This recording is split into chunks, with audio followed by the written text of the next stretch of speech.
Situatie rond SOAB kan schandaal van de eeuw veroorzaken.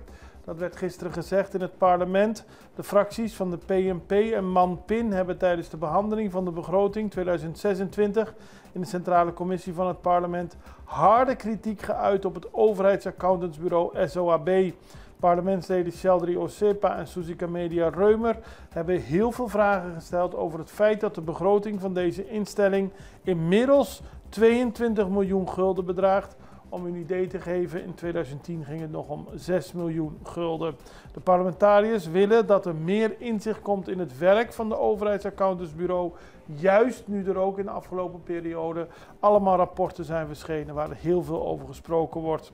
De voormalig minister-president en huidig parlementariër Suzika Media Reumer stelt dat SOAB de financiën van de overheid moet controleren, maar dat dezelfde instelling ook betrokken is bij de Belastingdienst en bij de ambulancedienst. Volgens de Media Reumer is dit niet hoe het geregeld zou moeten worden en zij wil meer weten hoeveel consultants SOAB inhuurt, wat voor soort consultants het zijn en welk werk zij precies uitvoeren.